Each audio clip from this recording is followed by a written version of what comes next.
이것은 너무나 좋은 시스템이니까 꼭 사용하세요, 여러분. 그리고 외상입니다. 여러분 안녕하세요. 먼나라 이윤약사 이혜리입니다.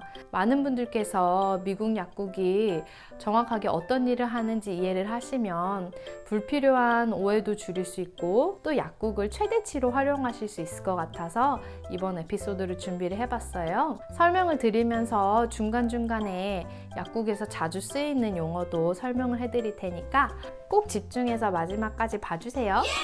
일단 저희가 하는 일 중 가장 중요한 것은 처방전을 토대로 약을 올바로 조제하는 일이겠죠?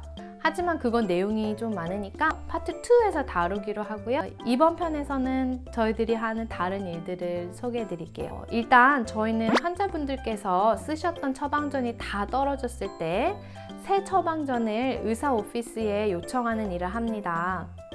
이걸 가리켜서 refill request라고 하는데요. 여기서 refill은 같은 약을 반복적으로 타는 것을 뜻합니다. 콜라 다시 리필할 때 그 리필입니다. 그러니까 약이 떨어졌을 때 의사 오피스에 전화하지 마시고요. 여러분, 약국에 먼저 전화를 주세요. 전화하셔서 나 내 약 다 떨어져서 리필 필요한데 영어로 정말 간단하게 I need a refill on my prescription.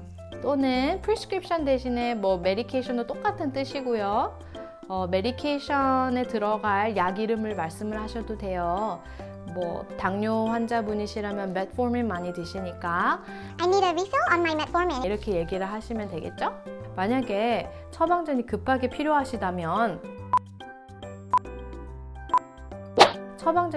필요하시다면 저희가 의사 오피스에 먼저 refill request를 팩스로 보낸 뒤에 그 뒤에 전화를 하시기를 적극 추천드립니다. 전화를 하셔서 나 리필 필요해. 라고 얘기를 하면 10중 8구는 그럼 약국에 먼저 전화해. 라고 할 거예요. 그렇기 때문에 약국에서 의사 오피스에 먼저 팩스를 보냈다는 사실을 알려드려야 됩니다.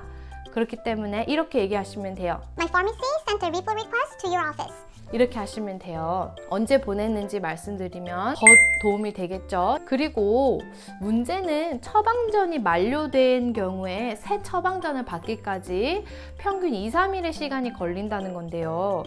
그럴 경우 약이 다 떨어지면 어떻게 해야 될까요? 이런 경우에 환자분께서 오늘 당장 약을 드셔야 되는데 약이 하나도 없다면 걱정 마세요. 약국에 문의하셔서 emergency supply를 달라고 하시면 됩니다. emergency supply는 직역하면 비상 공급이라고 할 수 있겠는데요. 이것은 너무나 좋은 시스템이니까 꼭 사용하세요, 여러분. 그리고 외상입니다. 중요한 것은 모든 경우에 다 드리는 건 아니고요. 환자가 매일 드시지 않으면 자칫 위험하거나 또는 금단 현상으로 인해 많이 불편하실 수 있는 경우를 위한 거예요. 그래서 외상으로 타실 수 있는 약들은 주로 maintenance medication, 약에 한해서입니다. 여기서 maintenance라는 말은 만성질환을 위해서 매일매일 드셔야 되는 약을 뜻합니다. 예를 들면 고혈압, 심장질환, 당뇨병, 우울증, 뇌장증 등등을 위한 건데요. 그러니까 약이 당장 필요하실 때는 약국에 문의하셔서 I need an emergency supply. 라고 얘기를 하시면 됩니다.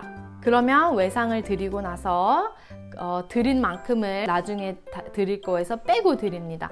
또한 대부분의 경우에 3일치밖에 최대치로 드릴 수 없기 때문에 알약이나 물약처럼 분량을 나눌 수 없는 것들, 예를 들면 천식 환자분들을 위한 흡입기, 피부에 짜서 바르는 국소용 약들, 그런 것들은 드릴 수가 없습니다. 그리고 controls라고 부르는 약들도 emergency supply를 드릴 수가 없는데요. 여기서 잠깐!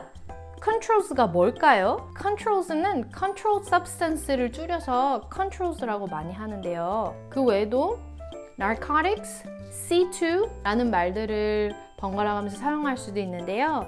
이런 약들은 마약성 진통제나 신경안정제와 같이 의존성이 높은 약물들을 뜻해요. 이런 약들은 규제가 엄격해서 꼭 처방전이 있어야 약을 드릴 수 있으니까 그 점 명심하세요. 다음으로 미국에 있는 약국은 약국들 간에 서로 처방전을 옮겨주는 일을 하는데요.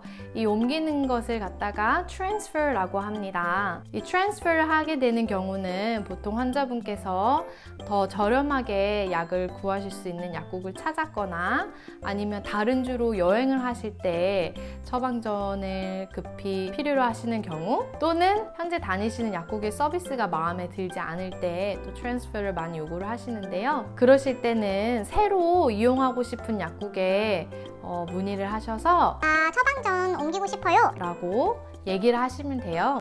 매우 간단합니다. I want to transfer my prescriptions to your pharmacy. 라고 얘기를 하면 돼요. 그러면 거기서 환자분의 기본 정보와 또 현재 쓰고 계시는 약국의 전화번호를 물어보실 거예요. 그러니까 여러분, 처방전을 옮기셔야 될 때 무작정 의사 오피스에 전화하지 않으셔도 됩니다. 간혹가다 드물게 아까 말씀드렸던 그런 컨트롤 서브스턴스에 관한 처방전에 있어서는 환자분이 직접 연락을 하셔야 될 수도 있지만 그런 경우는 많지가 않고, 만약 그렇다 하더라도 약국에서 어떻게 하시라고 지시를 드릴 거예요. 그러니까 가시고 싶은 약국에 전화를 하시면 됩니다.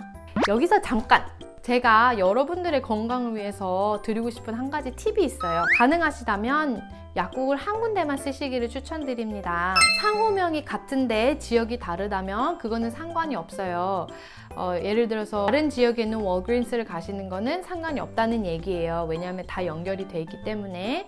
약사가 여러분의 약을 조제를 할 때에 현재 드시고 계신 약들을 다 한 번씩 보거든요. 보면서 약물 간의 상호작용으로 인한 부작용이 있는지 없는지 확인하는 그런 과정이 굉장히 중요한데요. 여러분께서 여러 약국을 동시에 다발적으로 쓰신다면 그 과정이 힘들 수밖에 없겠죠? 그러니까 부득이하게 그렇게 하셔야 된다면 종이에다가 현재 드시는 약의 이름과 용량을 다 쓰셔서 그거를 지갑에 넣어서 가지고 다니세요. 그러면서 새로운 약을 처방받으실 때에 약을 타시면서 약사분께 꼭 확인을 받으시기를 추천합니다. 나 지금 이 약들 먹고 있는데 괜찮은 거냐고 꼭 그렇게 물어봐 주세요. 약국에서 하는 일 파트 1은 여기까지예요. 여러분 도움이 좀 됐나요? 제가 너무 많은 정보를 한꺼번에 이렇게 드려서 헷갈리신 건 아닌지 모르겠어요. 혹시 궁금하신 것이 있거나 좀 이해가 잘 안 가시는 점이 있었다면 꼭 댓글에 달아주세요. 그러면 제가 답변을 해드리겠습니다. 오늘도 저의 영상을 봐주셔서 너무 감사하고요. 여러분 행복한 하루 되세요.